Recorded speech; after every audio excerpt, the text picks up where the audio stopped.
Hi guys, welcome back to my channel. Thank you for tuning in. Today we'll be checking out a video on old Finnish Christmas traditions. In the spirit of Christmas, I like to check out this video. See you guys. Merry Christmas, as they say in a lot of places. In Finland, the celebration is free of Christ for most people and is called Yule, which comes from the Scandinavian Yule. Let's have a look at the true meaning of Christmas. In other words, I'm going to say a few words about the pagan Christmas traditions of the Finnish people. Then we can all ditch the crappy songs that they've been playing for months now and celebrate like proper pagans. As I said, Yule spread here from Scandinavia, so mostly Sweden.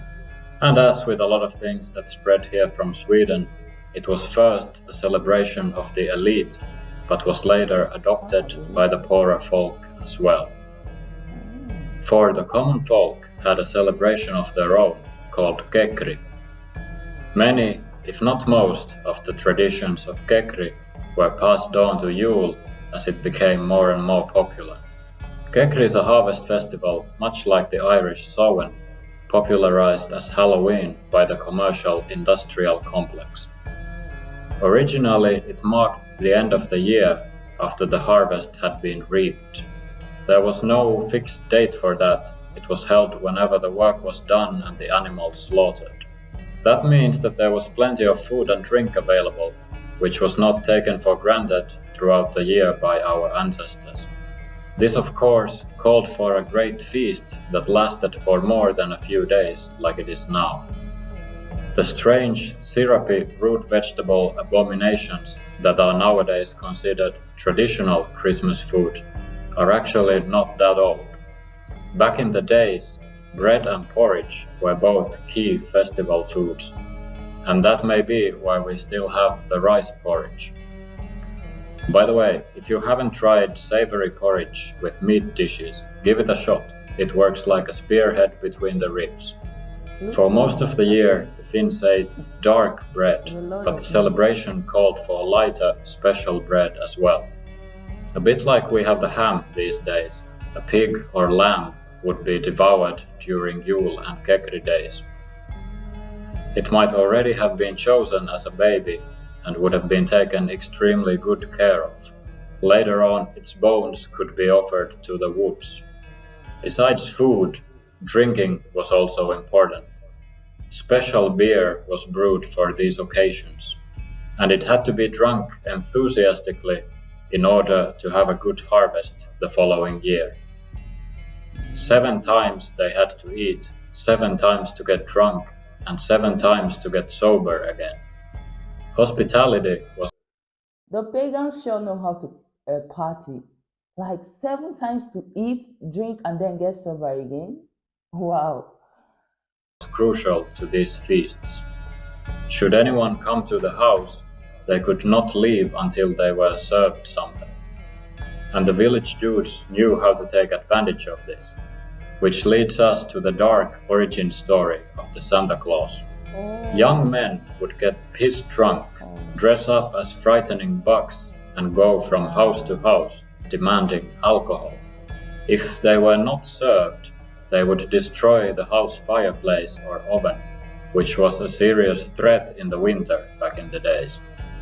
As we know, Santa Claus is still called Julebak, joulupukki in Finland today, and the church hasn't managed to ruin its history with some Jesus story. Other malicious beings besides the buck were around, just like during Samhain in Ireland.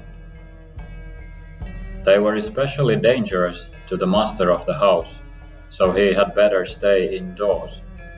He would, however, personally feed his horse, as animals were taken extra good care of during this celebration. But not all the creatures around were evil. Elves that lived symbiotically with the people of the house would join the celebration. They usually had the first shift at the sauna, as well as with the food. Sauna was crucial to many Finnish celebrations, as you first needed to be clean both physically and symbolically. After the sauna and the feast, the food was left on the table overnight, so the elves, as well as the humans, could go and grab a snack whenever they felt like. Nowadays, Yule is a mix of pagan, Catholic, Lutheran, and commercial ingredients. This was a short overview of the traditions, so you know how to celebrate properly. You can comment below what your plans are or any other thoughts or prayers you might have. Other than that, buy a lot of my shirts and comics so I can become rich. Otherwise, we will see you in the next episode, which will be the animated history of Finland. Wow, I love learning about the pagan roots of Finnish Christmas. Who knew Santa's origin was so mischievous? Like, he spoke about where the dudes around the neighborhood took advantage of the fact that there was so much to eat and drink, and then they go around houses to demand for drinks, alcohol. Like, it's so, that was so mischievous. And then if they don't give them anything, they destroy things and set things on fire. That was so not good at all. Wow. I wonder what more unique traditions the Finns have about Christmas. In Nigeria here, I've always known Christmas to be related to Christ, to be all about Christ. So hearing this, that Christmas has nothing to do with Christ in the Finnish culture, sounds surprising to me. Yeah, but at the same time, it was interesting to watch. It's good to know about different cultures, right? So yeah, I've learned something new again. There was a video I reacted to earlier about the Yule book, and something like this was mentioned in it. And I said I was going to explore more videos, and I stumbled on this one, and I decided to check it out.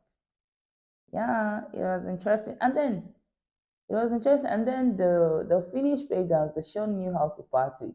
Like, they had to eat seven times to eat, to drink, and then get sober again. Like, that's really crazy. Well, if there are more Finnish Christmas traditions that you would like to share, let me know in the comments. Okay, thank you guys for watching. Until next time, bye.